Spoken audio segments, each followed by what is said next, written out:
Welcome, everybody. I'm Bhavna here. I'm the mother of Ethan Taylor, who's got Stargardt, and I'm one of the founders and the CEO of Stargardt's Connected.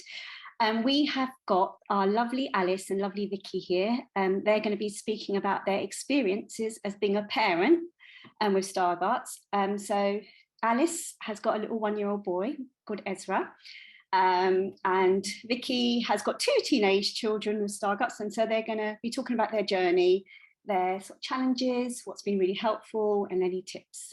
So yeah, I'm going to start off with Alice first. Hiya. Hopefully everyone can hear me okay. So as Bhavna said, I have a little one-year-old boy called Ezra. He's just turned 1 week at the start of June, so just recently. Just a little bit of background for you. I was diagnosed with Stargardt at 22. Well, macular dystrophy at that point, and then the next year Stargardt. So a little bit older than some, but it was before I had children. So that was how many? Nearly 10 years ago now. So what I'm gonna do today, I thought I would start with just talking through kind of my experience so far through pregnancy and kind of the newborn stage, and then on to later in this last baby year of just different things that I've experienced, different challenges, some things that have helped me along the way. I probably won't say everything that I've thought of, and probably people will relate, whether or not you have children, you'll probably relate to a lot of these things anyway, because it's all part of kind of daily life with Stargardt. So yeah, it's just some of the things that have helped me, and then that will lead into then Vicky talking about her experience of bringing up children right through the rest of childhood. And we're going to have some time for questions as well at the end. So yeah, I'll start by talking about my experience during pregnancy. I didn't have a good experience with kind of getting the right support during pregnancy, during the first half of my pregnancy. I felt that it was also COVID, so there were added problems, but there was just a real lack of understanding of the fact that I really did need Josh, my husband, with me, because I couldn't see the scan, I couldn't read any of my hospital notes, the blue folder thing they give you. I basically couldn't read any of it, and there was a lot of sheets in there. Those of you who've had children in the UK, you'll remember, like, there's all the sheets of, there's like these green paper, there's red paper, they've got all things on, but I have no idea, I couldn't read any of that. You know, it just wasn't even high contrast. I couldn't even have taken a picture really of that, because it just wasn't very accessible. At every appointment I would ask, I would explain, and there was just quite a lack of understanding I found along the way. I asked for things, you know, if there were posters, I said, well, could they be emailed? Because they must exist somewhere in a PDF form or format. But it was just kind of oh, right, no, sorry, that's not really what we can't really do that. But eventually I got a midwife. I think it was around 20 weeks. I got a midwife who just understood. And it was after a kind of bad experience at the hospital where they really questioned whether Josh could come in with me, and the receptionist kind of had a go at me really, and it wasn't a very pleasant experience. She said, no, he can't come in. Just, it wasn't good at all. And then I followed that up with my midwife. I told her about my experience, and she was not happy. And then that's what really got things going and turned things around for me during pregnancy. So it just, I'm sure some of you relate. Sometimes it just takes that one person to get it and to understand you. And this one midwife, she was great. And she called the hospital. She complained about the person that spoke to me rudely. And what was quite funny in that experience where the receptionist was rude to me, they had a poster behind them, which of course I couldn't see, but my husband said it focused on their kind of passion for disability and accessibility, and actually she was standing there kind of contradicting that. So yeah, this midwife understood. And then ongoing then I had a really good support at the hospital. So I had somebody managed to get me this kind of a form that I could fill in to say that I was always allowed to have Josh with me at appointments. Obviously this was COVID, so that's why there was that limitation there. But they then said he could always be with me. There was no reason why he couldn't, even through to at the birth. He would be able to be with me at all points, stay with me after if I needed to stay in. All of those things were covered. And again, right near the end of my pregnancy, I had an amazing midwife who I turned up, I think it was my 36-week appointment. And I met this midwife for the first time, and she was just amazing. I said to her, oh, she said, are there any concerns? I said, my main concern is just kind of around my sight. When I come into this was at the birth center. I said, when I come in, I'm concerned about all of those things. I expressed how I was feeling. She said, oh, well, this isn't good. Because she said, it's not at the top of your notes that you're sight impaired. It doesn't say that. And she said, right, this needs to be at the top. Like, it can't be kind of down in your history right at the start. It needs to be right at the top, so everyone is aware. Whoever you end up with at the hospital is aware. So she really took it. She took that and went with it. She emailed the whole hospital so that wherever I ended up, they would be able to support me. And she said what I'd need. So she said things like they needed to say, if someone walked in the room during labor, they would have to say, hi, Alice, I'm so-and-so, so that I didn't just think, oh, who's here now? And yeah, she just really got it. And then, so what I learned from that whole experience was just to actually keep complaining, to keep saying, if something doesn't feel right and you're not getting the support you need, and I felt quite vulnerable without that support and without them understanding. And as soon as they got it, it was fine. So it just really reminded me, sometimes it can feel frustrating, but once you get the right person and somebody who understands, and in my case, there were two along the way who really did understand, then it really transformed things for me. So I'll just go along on my notes. I had, during pregnancy as well, a friend of mine spoke to Blind Parents UK. So those of you in the UK, they're worth looking up. They were really helpful. Got me some tips. The lady passed my friend some tips, who then gave them to me, such as putting my hospital notes, what I just said about putting in my hospital notes that they needed to introduce themselves if they came in the room, because I wouldn't be able to see them. Things like they needed to explain things clearly, what they were doing in the room, that I wouldn't be able to just see things, and about allowing Josh to stay. Some other practical things I did at the beginning there were, I labeled my hospital bag with Sharpie. I'm sure lots of you use big, thick pens all the time, but I had Sharpies and clear bags with Sharpies, which was helpful for me, but also, I mean, it was good that Josh knew where everything was. And then moving on into kind of just when Ezra was first born, I had another kind of negative experience at the hospital when we had to take him in. There was something, just, it turned out it was fine, but it was just something with his belly button was wrong. Took him into hospital and had another experience where actually I realized where they didn't want two of us to come in because of COVID. And of course, a lot of these things hopefully won't happen going forward, as that was due to COVID, but they just didn't understand. They said only one of us could come in. And I explained that actually I needed Josh to be with me because I couldn't read the signs in the hospital. I couldn't see where I needed to go.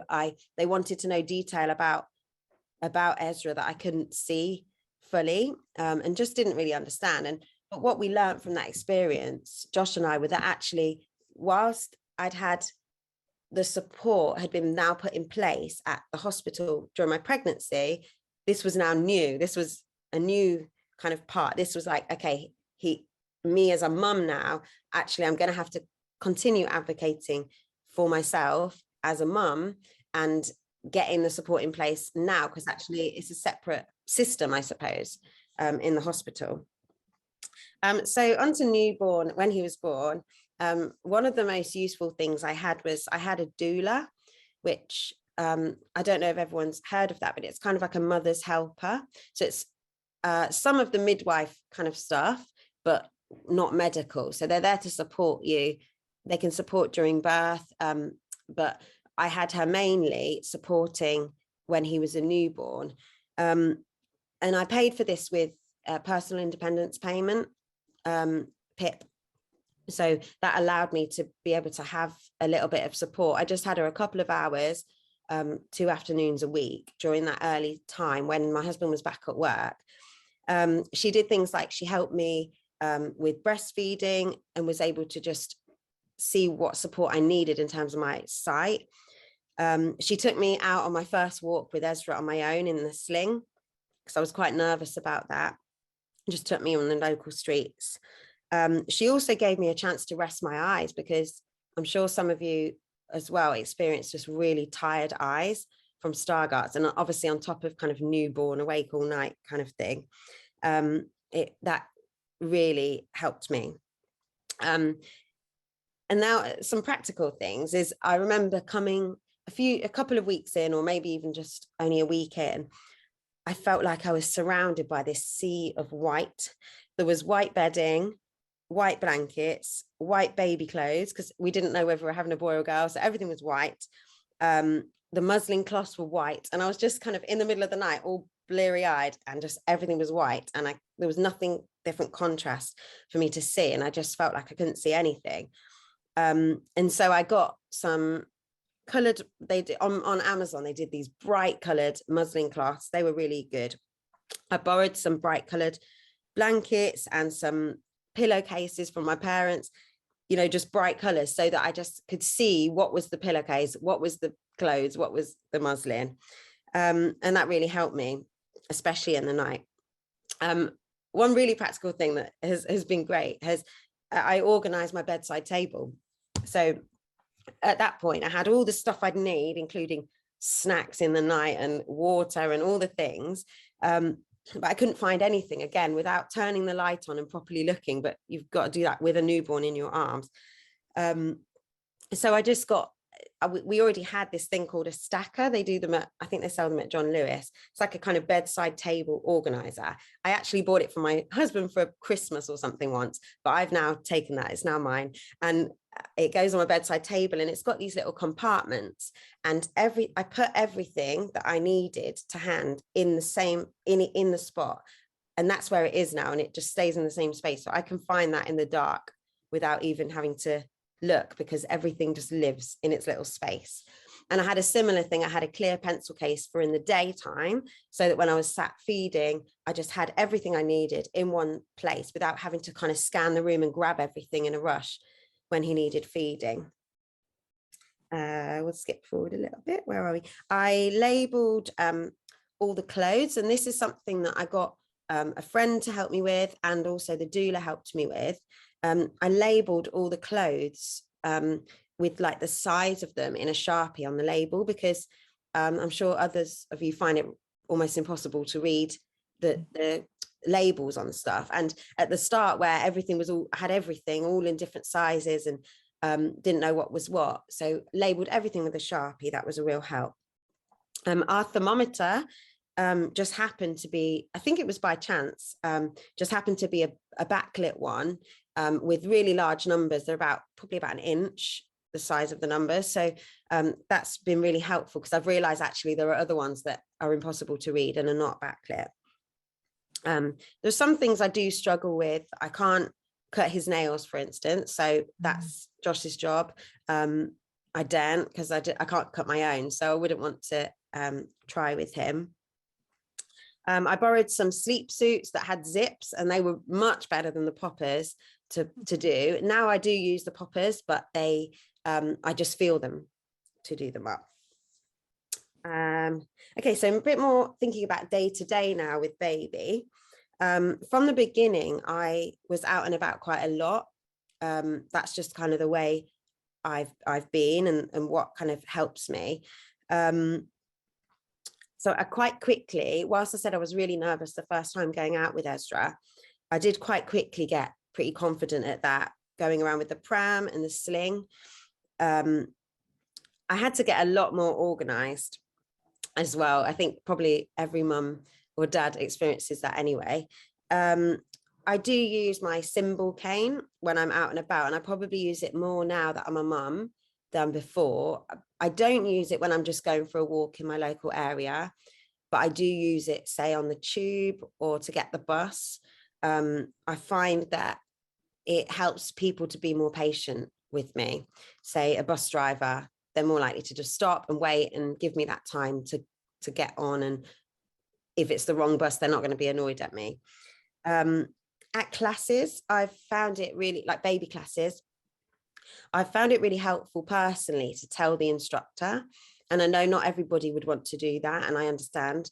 But for me personally, that's really helped me. So I often would email in advance. It helped that the first baby class I took him to when he was just a few weeks old, I already knew the instructor. So I didn't have to do that. And she already understood and could make sure I was at the front near her. And that really helped me. Yeah, I had a teacher later on who always saved me that front space right next to her so that I could see what I needed to do. I did find that this had an impact on me in a negative impact in some ways. I didn't get to kind of mingle and meet other mums in the same way because I was always right there by the teacher. So that did have an impact. And kind of on that note about other mums, I found that was quite difficult. I'd meet someone one week, get chatting away to them, and then I'd never speak to them again because I wouldn't know if I'd seen them again. I wouldn't know if it was the same person the next week. And as I got to know a couple, or I'd work out, oh, I think I've met her before, and I would sometimes tell them about my sight if I felt it was appropriate and I felt comfortable doing so. But obviously, it's not always the first thing you want to say to somebody when you meet them. Especially, I found that, I suppose, with everyone's a new mum in these classes or a new dad, and everyone's feeling kind of vulnerable and a bit disorganized and a bit kind of out of their comfort zone anyway. So it's kind of like another thing to add to the conversation. So I found that quite difficult. I've mentioned the Blind Parents UK. So it's I would really recommend checking them out. They have a WhatsApp group for parents of each age. So I'm currently in the baby WhatsApp group. And that's quite good. It's just a space where people are saying different things. What do you find helpful for this? What's helpful for that? And there's people with the whole spectrum of sight loss in there. So it's just interesting. And it's kind of, I like just knowing there's a group out there that if I have a concern, I could ask, and there's leaders that can help you on there. I joined a kind of local mums WhatsApp that nothing to do with sight loss, but I decided with that to actually say on there from the very start, because they said, can you tell us a bit about yourself and introduce yourself? And I thought, well, this is my chance to say it from the outset. So I said it from the beginning. It turned out actually there was someone else on there with sight loss who hadn't told the group, and she messaged me privately to say, like, thank you for sharing, it's good to know there's someone else. And so that really encouraged me. But as well, what's been great is with these mums, I felt that they've really understood it because I've said it from the beginning. I said it, and then each time, say if I was going to meet them, I would say, please look out for me in the park. I'll try and find you, but I might struggle. And then they always know then to look out for me, or they'll come out and they'll walk or ring me and help me to find them. And I feel that they've really understood, and I think it's because I've said it from the beginning. I've told there have been some professional support along the way, things like at the children's centre, like the breastfeeding support, who have really understood. There was one that just was brilliant, and she helped me. She explained anything to me. She would come right up close with the sheets, and she blew them up into like A3 to show me things. So that was really good.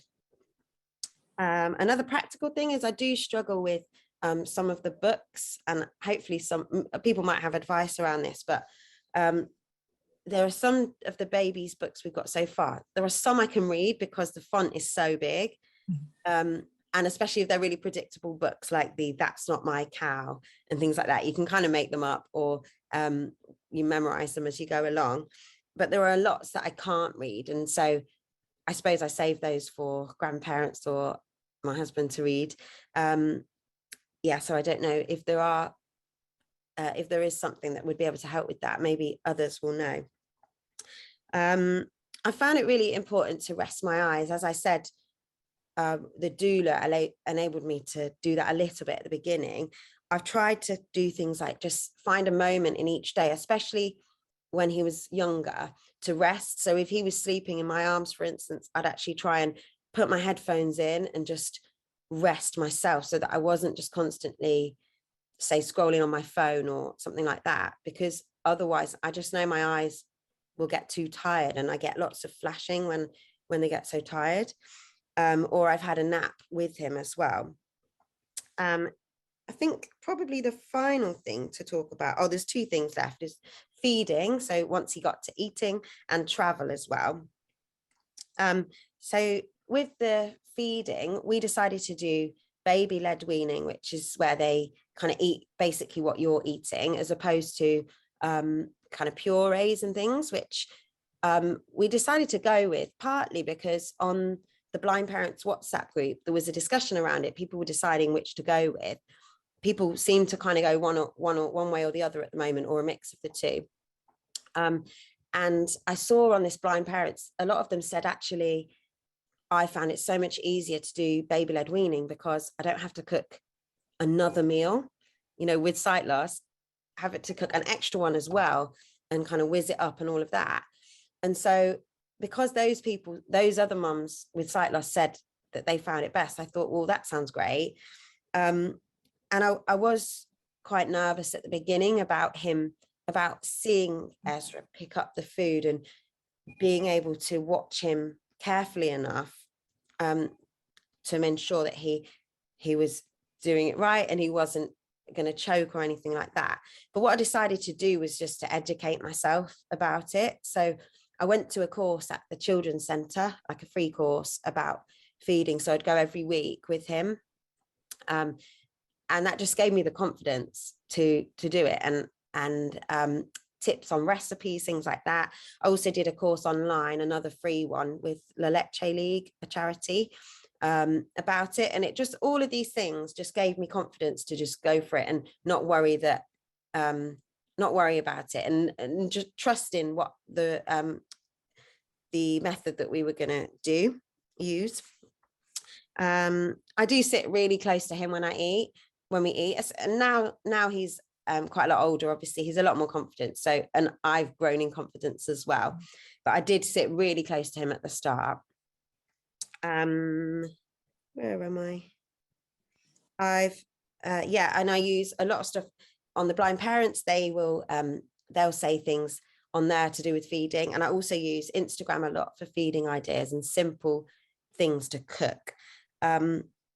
This is another area that Pip has really helped me with. So I have a friend who's like a 17-year-old, like a family friend, and I pay her using Pip to support me a little bit throughout the week. And I've done this since the doula stopped working with me in the early weeks.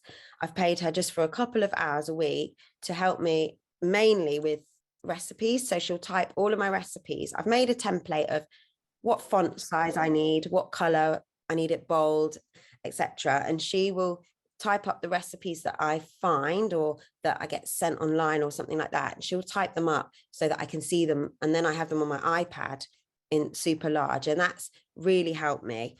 And she'll also support me with cooking. So she'll do a little bit of the chopping and things. She'll also help me with other things like the labeling of clothes, even just organizing his clothes a little bit, or just actually being with him to free me up to look at something if I need to. What I find is a lot, if you didn't have sight loss, you could maybe just look at your phone with one hand and like just scroll through, or read something with one hand with baby in your hand. But I find I need both hands because I need to zoom in, or I need to read out loud, and things like that, which don't work so well with a baby in your arms. So she will sometimes just be with him so that I can focus for a moment, get my headphones on and listen or look at something. Just see where I'm at with my notes. And I think this has been the biggest change for me, actually, of becoming a mum. This is the biggest thing kind of day to day that's changed, is having to become the person that actually cooks and provides the meals for Ezra, because before now, my husband's done majority of the cooking, and actually he's still doing some, but I've kind of needed to get into that role, and I've needed to cook him lunch, and I've needed to grow my confidence in that area. Whereas I've been with my husband for a long time, and so as my sight loss happened, he just naturally took over with the cooking because he actually likes it as well. He's really good at cooking. And so it's just been a natural role for him to take on. But I've had to learn. And so another thing I've kind of got organized finally with like an online shop. I found that so much easier than I don't know how others find it, but going around the supermarket just stresses me out. Can't seem to find, and it takes me ages. I have to ask so many times. So actually doing an online shop's really helped. Again, the friend who supports me, she will add recipes on the online shop. I've realized you can add a recipe so that you can just add the whole lot to your basket. And that's been something practical that's helped. So I don't have to search for it all. Let me see, I think that's just about it. And I've frozen a lot of stuff, which I'm sure a lot of other mums do anyway, and then labeled them with Sharpie so that things are just easier to find. I think the more organized I can be, the less stressful it is on my eyes. The final thing I want to share about is just travel. I find, so I can't drive. And I have found that becoming a mum has made it feel harder that I don't drive. I think I'd got used to the idea. I did drive because I wasn't diagnosed till 22. I'd learned to drive before. And I think I've kind of got used to it. I live in London, so it's, I think, probably one of the best places in the world to not have to drive. And it's actually a lot of the reason that we live here. Aside from our work being here, we wouldn't choose to live out of London a little bit further, even though practically and financially it would be better for us in a lot of ways. We know that I would really struggle if I was in a village or somewhere that I didn't have the transport access that I do here. And so that's just something that's a choice we've made as a family, because it just makes sense for us. And we've experienced living in the countryside at one point just after we got married, and I really struggled with not being able to get around. And so that's something we've kind of just decided, right, that's what we're going to do. Before Ezra, I would get taxis and things sometimes using PIP or using Access to Work with my with funding through work. But I found I did get taxis with Ezra when he was newborn, but I found it really quite hard, because when you get a taxi, okay, you're getting a taxi, that's helpful, but you're not you've got to find the taxi. If you book an Uber, for instance, you've got to find them. I can't read the reg. Things like that I would find quite difficult and stressful in my eyes. And now that he's older, he's in the big car seat, so it's another practical challenge. I found before Ezra, I didn't really get the bus because I just found it too stressful. I couldn't see the bus coming. I've been known to run for a lorry before and realize it's a lorry as it arrived, and miss buses or get the wrong bus and things like that. So I was kind of put off, and I didn't do it for a while, but we actually moved just before we had Ezra. So, and we're on a much more kind of there's a much better bus route near us. And that's really helped because I now live somewhere that I know all the buses are going that way. So it kind of doesn't matter if I get on slightly the wrong one, it's okay. Or if I put my arm out for the wrong one, it's not the end of the world. They're all going that way. And so that's been something I've really, that I feel has really empowered me as a mum, is just to get used to the bus routes, use City Mapper, and I use Google Maps, and it's really helped me to be able to get around a lot easier. As I said, I use my symbol cane on the bus sometimes, and I have the Freedom Pass, and I do use taxis sometimes. I've used I'm hoping that I'll be able to use the taxi service. I don't know if some of you live in London. There's the London taxi card. and I'm hoping to use that soon. I'll share on that a bit more in a moment.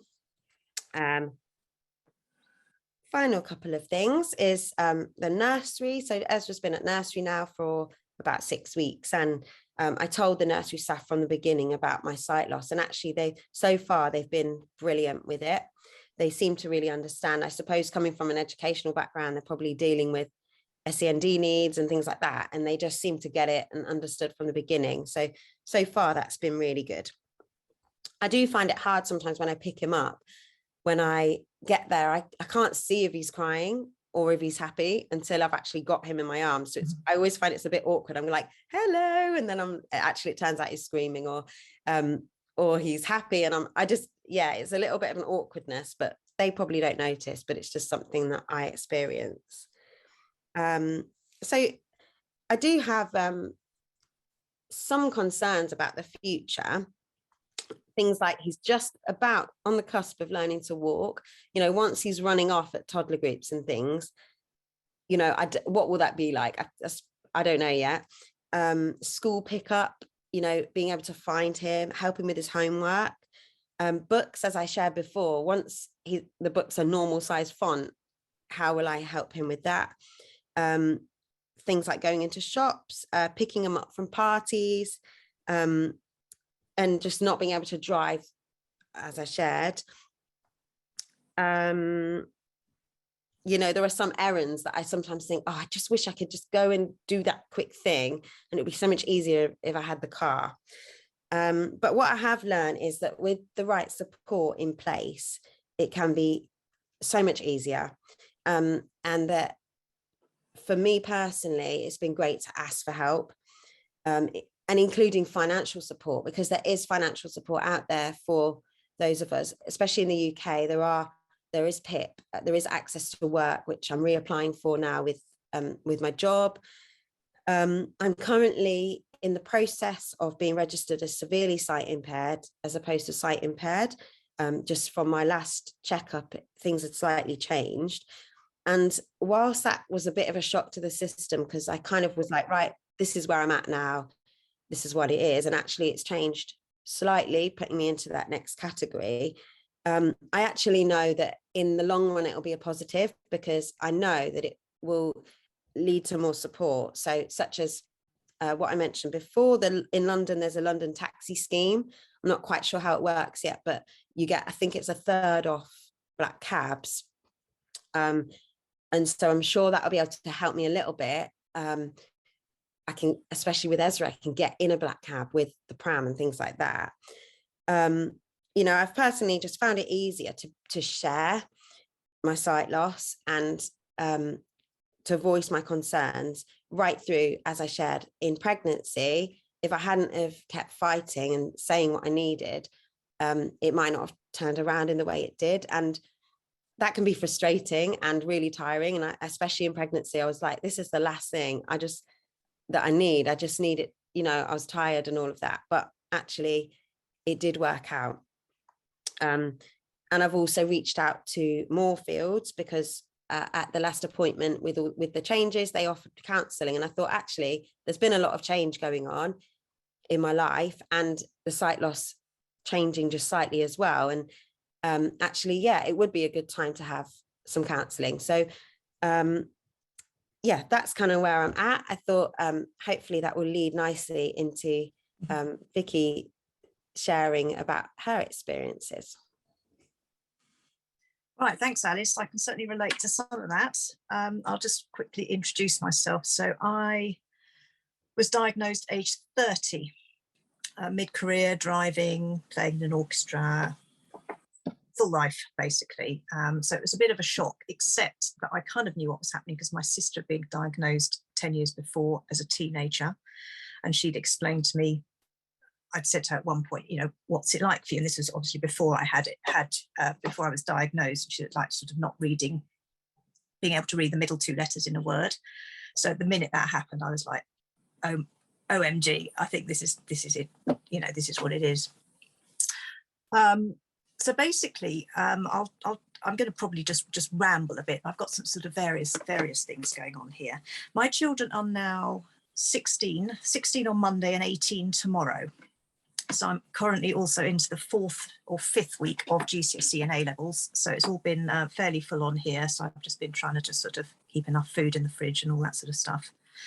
But if I go right back to the beginning, so I didn't have the kids until 5 years into my sight loss. At this point, my career had kind of sort of curtailed because I was a charter building surveyor and I couldn't really go out and do that anymore. I managed to stay employed for another 10 years, but then was made redundant. And then I was unemployed for 10 years and became re-employed 16 months ago. So I'm very, very happy about that. But that's another whole aside. So when I first, it was a decision we took. I didn't take it, it was a decision we made together, because I was never really into the idea, particularly of having kids. But when my career had kind of gone, we thought, well, why not? And we were told, the odds were sort of 1 in 100 of the kids having it. It seemed reasonable to give it a go. And anyway, we got pregnant, had 2 within exactly 2 years of each other. But if you think about this is now 18 years ago. Now, 18 years ago, the tech was not there.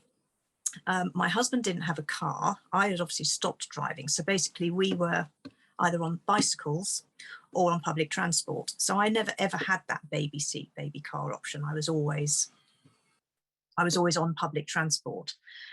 And that, I'm probably skip around a bit here, but the thing about the public transport was obviously not being able to read the buses, not being able to read the train times and all that sort of stuff. So when I was ever going anywhere, I spent ages the night before zooming in and out on my computer and trying to work it all out and trying to get an idea in my mind of where I needed to go, what time the buses were and the trains were, and just being really, really organised in my own head.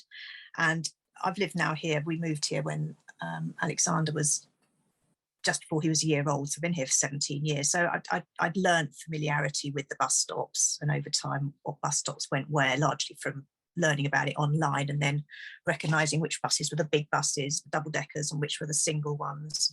Quite often flagged them down and just said, no, sorry, wrong bus once it got close to me. So it took a lot of planning. I did not get, I think I had a mobile phone, but it was one of those old fashioned, not one of the smaller bricks, what we call them dumb phones now.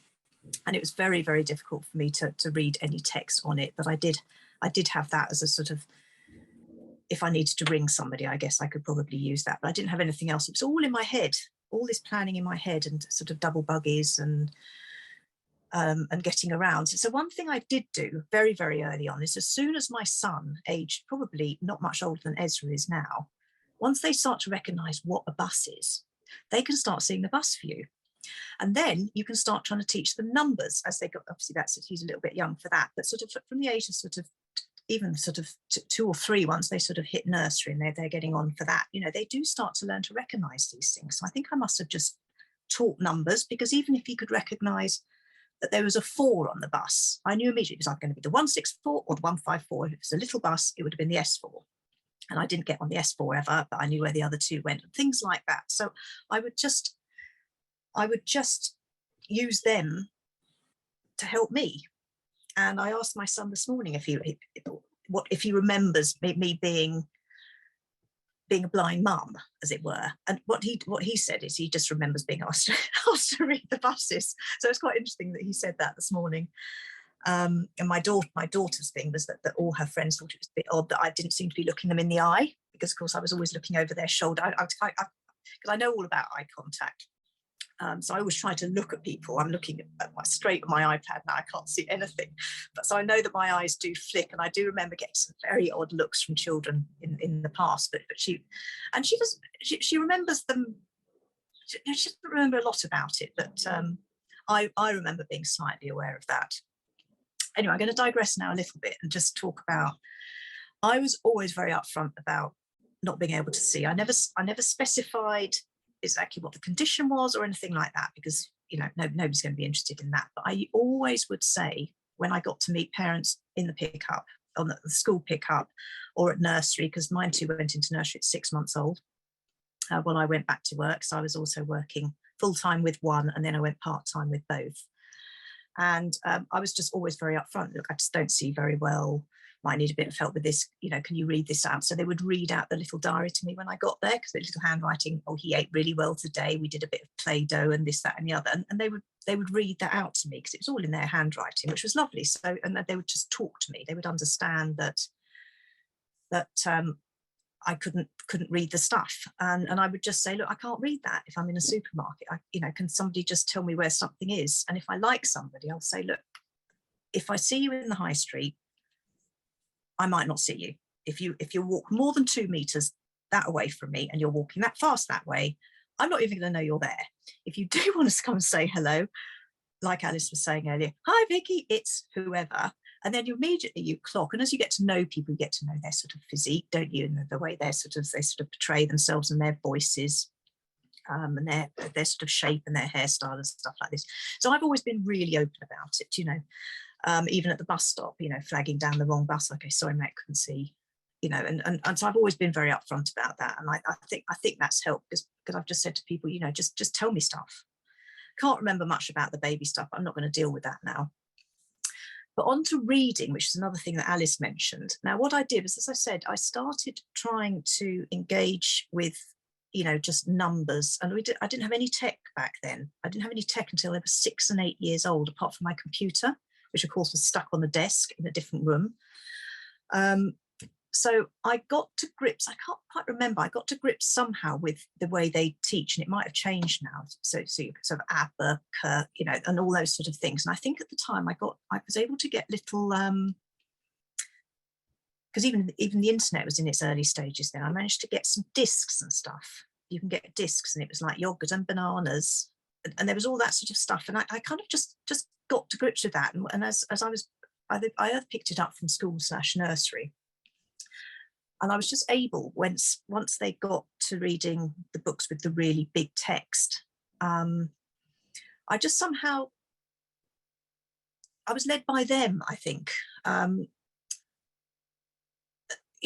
they could enunciate the letters, if they went to her, I immediately knew it was the, because obviously I can read. I learned to read, I was fully sighted for 30 years. And then immediately I would like, well, that is the. It's a bit of an odd one, but you've just got to learn it. Every time you see that, it's the, and it's with the proper T's, none of this stuff, So the. And I think I just went from there, and so I was able to sit down with them, and they were able to just announce it, and they both read at 3. Now, apparently my husband read at 3, so maybe it was a bit in their genes, but I just encouraged them to do that.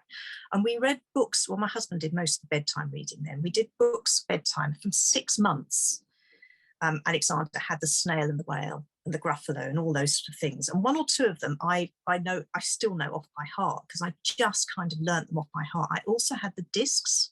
You can buy disc sets back in there, because back in the day it was compact discs. You can probably do it on Alexa these days. Alexa has all sorts of stuff on it. So that could be a really good one to use. And then you could be listening to the disc while you're trying to follow the words, perhaps with them, and I kind of knew where to turn the page.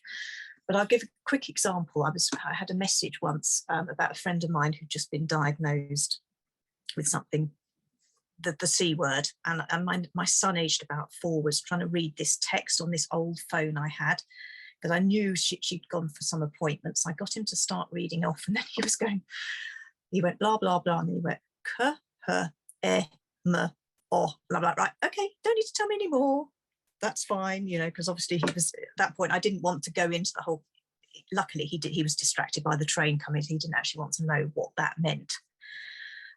So I just encouraged them to read early, and we were always into books in this house, which is, I was always loved a good book. Obviously I now listen to audiobooks, and I have done for a long time, but I just really encouraged them all the time, just to get to grips with stuff. And I've got a little thing I'm looking on my computer here. I've got talking. I said this to Bhavna and Alice the other day. I just used to talk to my kids all the time, because I would walk to nursery. I'd be walking to the bus stop, walking from the bus stop to the train, walking from the train to the school, doing all this sort of stuff. So you have a kind of a captive audience. I would just be, when they were little, describing things as they were going along. That's a car, that's a track, that's a train, that's a lamppost, that's a house, that's a bush, you know, as simple as that to start off with. And I think I would just talk to them. And then you try to talk obviously about school. What did you do at school?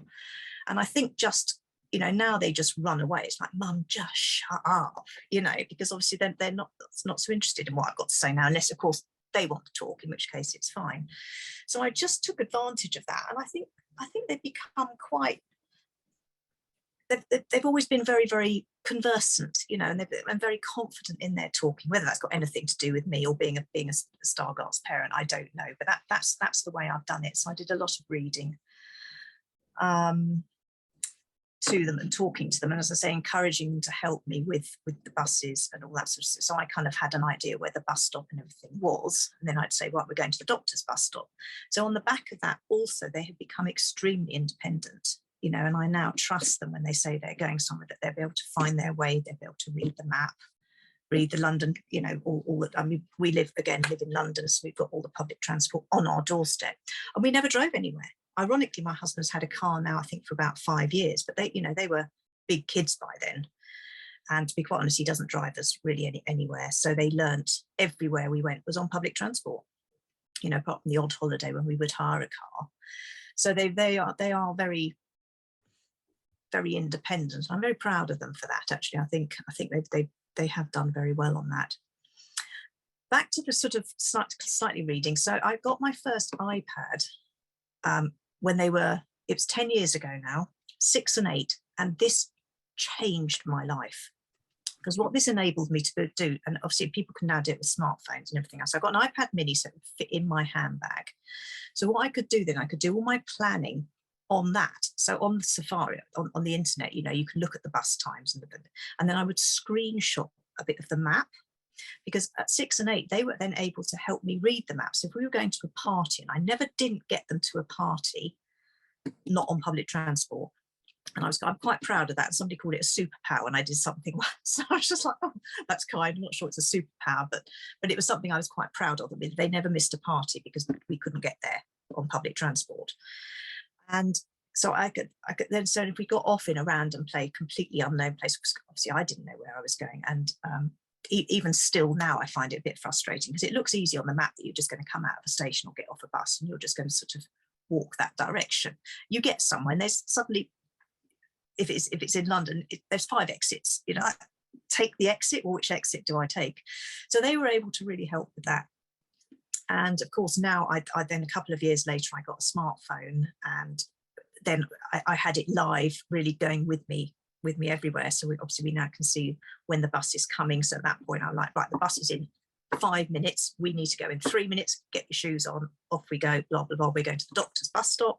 So we all knew exactly where we were going, and off we went. So that was kind of how I got round the reading. Oh, and then of course they read to me, they were reading to me, not all the time, and if my husband wasn't here to read to them, they, again, discs, and I guess Alexa. So my son got really going reading on Horrid Henry. I don't know if that's still a thing these days, from about the age of 5. So they're kind of the first, what they call chapter books. They're still quite big writing, but it would not be easy for us guys and girls to read those. So I think we had various things on disc, which again would be probably on phone now through, you know, the library or whatever. Now, where was I going next? Oh, I can't remember. Oh, yes, the iPad. Yes, so technology. So that's actually worked really well, though it's still a moving target. Sorry, let me just. Oh, yes. So the other thing that I learned to be, which Alice has touched on quite a lot in her thing, I don't remember about organising my bedside table or anything like that, though I really appreciate the colours. Clearly I didn't have everything white, but that's a fantastic idea. But going out, the thing to do was to always be completely and utterly organised. So the night before I'd be going, right, I need this, I need the muslin, I need to do this, I need to do that. So when they went to nursery, for instance, I had to pack a breakfast for them, I had to pack lunch for them. No, this was school, not yeah, this was school. They got fed at nursery, actually. This was school. And And then I had to make sure I had my bus pass, I had my this, that, and the other. I had toys for them. I had to have snacks because they were always wanting snacks, and a book to read, and this, that, and the other, because we didn't have those electronic devices. So I always made sure I had everything. And just being so organised in advance, I found really, really helpful. And trying to keep things in the same places, though my house is still chaotic. I tried to teach them to make sure the staircases were clear, not to leave toys lying around all the time, which is probably quite another important thing moving forwards, because there was a woman at the school who just literally tripped on a toy that had been left and fell down and broke her leg. So that's another thing to be really aware of. And luckily I've still got enough sight that I can see the shoes and stuff left around all over the floor, because they're quite big shoes now. But that's something you could really encourage your children to help with. So I'd really encourage them to help me, I think, in some respects, you know, but it's led them to be really, really independent.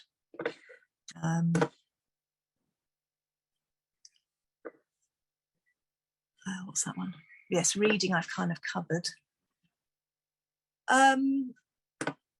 Right, I can't, Alice, was there anything else I was going to talk about? Because we spoke about various things. Was there anything else that you remember from when we had our preliminary chat, or is there anything, if we talk to each other now, that Yeah, I think the only thing maybe, did you talk about cooking at all? No, I didn't. No, that's a good one, because back in the day, things, obviously this was a little while ago, we did all the mushing and the pureeing and stuff. And my husband, again, was the primary cook and still is, because he's just always done it. But he used to get back quite late, so I would always cook for the kids. So I was a fairly competent cook. I wouldn't say I was particularly ambitious. So I would always feed the kids, and I would just get on with it. I was never really bothered, particularly in the early days anyway, because trying to read a cookery book just wasn't that, and I hadn't thought about trying to get help or trying to get other stuff online, though perhaps I would do more now. But I kind of knew enough in my basic repertoire to kind of get by, like cooking some basic mince, which can become spag bowl, it can become a chili with rice, it can become wrap. We love wraps. So of course the kids can then do their own wraps if they've got a pile of mince, a taco or a wrap, bit of salad, bit of cheese, bit of sweet corn. They just do it. They can just do that themselves. Oh, that's it, yes. And I also got them involved in cooking. This is something all kids love to cook, and you can make it educational, because you can start getting them to read the recipe, then to read obviously the grams, and then they're looking at the scales, reading the grams to help you. So you can say, right, I remember that it's 100, and my son was always really precise. If it went 1 gram over, he'd take a bit out, and then it would go 1 gram under, and he was always really, really precise about that. And we made just simple things like flapjacks, because they could get involved and stirring and all, and kids love that. Any kids love that. But that's a way that could also help with, you know, more advantageous, more complicated recipes. And in fact, I'm also dead proud that my son went on he was on some sort of outbound course when he was in the early part of high school, I think. And they were all given some money, and they had to go to a shop, and they all had to cook a meal. So they were in a team, and they had to cook a meal. Anyway, he decided to cook macaroni cheese. So he was on this campsite. I think it wasn't on a little burner thing, it was on a sort of proper sort of outdoor barbecue-y type thing. Anyway, so he managed to cook a white sauce, boil some pasta, break some cheese, and put it all together, which I was rather impressed with. So both mine can make a really decent white sauce. But it's fun to do it with them, and it's a whole learning thing, you know, like sort of getting the stuff ready, cleaning up afterwards, and it's all educational. I'm all about educating them, because then at the end of the day, it helps them as well, you know. And going back to the travelling, you know, we used to turn up at these parties, and there were the little princesses and pirates who basically just outside their house, they get into the car, they get driven somewhere, they get out of the car. They wouldn't know what a bus was until it hit them, and then they probably wouldn't know, you know. So you know, my two, and they didn't know any different. You know, it was exciting for them to go in a car if we went to visit Granny, because we'd get all the transport there, and then we'd get picked up, because they lived in the middle of the country. We'd then get picked up, and it was all very, very exciting. You know, so, ooh. Sorry, excuse me. Did Alexander come in? Shush, no, he didn't. I'm online. I knew that would happen. Where was I? Sorry, you're going to have to remind me. Cooking. Had I moved on from cooking? Yeah, you talked about going to parties and traveling. Oh yes, that's transport. Yeah, so they didn't know any different, you know, so it had to be planned because I had to leave, you know, sort of a 10-minute journey for somebody in a car, you know, that took us 40 minutes probably, you know, so being all prepared in the first instance, and then getting to the bus stop hopefully in time to catch the bus, and if we miss the bus, then miss the next connection. So so I was really proud of that, and you know, a lot of kids, as they got older and they started to want to go out, you know, they had to learn all that stuff, and in fact a lot of them are still being driven around, you know, and my two kids do get lifts back now, but the chances are that if they're coming back from their mate's house, they're going to be on the bus, you know, and they know that, and it's just but they're confident with it, you know. So I think that's where I was going on that one. Yeah, I think that's probably about it. I don't think I'd do anything probably much more than sighted people do. I mean, because being a mother, at the end of the day, is still being a mother, but it's just adapting. I think the primary thing is being really, really organised. So as I say, back in the day, I planned everything on my computer. Now, obviously, I can do it more on my phone, so it's more accessible and it's with me all the time. I didn't have that when they were little, but they did help me out a lot. And I have got no problem. I don't use my symbol cane unless it's in a really crowded environment where I don't know where I'm going and it's very crowded. I do sometimes get it out, but I never did. I actually quite like pushing the buggy because it gave me, you know, because they're quite robust. It was quite nice, and of course I had the double one, the under over one. I was on and off the buses all the time with it. And to be quite honest, nobody would have known I had a vision impairment at all most of the time. And in fact, the kids, they don't remember me. They don't remember it being a thing, apart from them having to read out the bus map, which I find quite nice. I like that it doesn't seem to have impacted too much on them, you know, and they've grown up to be, so far, quite nice young people, I'm told. So I think that's me done, really. That's how far we've got. I've got one going to uni hopefully in September, so he'll be gone. So it's all not that they ever go away completely, obviously, but no, I think that's where I'm at. Unless there's anything else that you think I could cover, Alice? No, I think that's great. So hopefully there's been some help there, but don't be afraid. Don't be afraid of it. There's nothing to say that we can't be good parents. We shouldn't. We can absolutely go and have kids, and that's absolutely not a problem. And I know several completely blind double parents who brought up sighted kids, and those kids are amazing, and so are the parents, you know. So don't ever think you can't, because you can, and just get them to help you as soon as you can, and then it becomes a team thing. So I think that's it, Bhavna, unless there's anything else.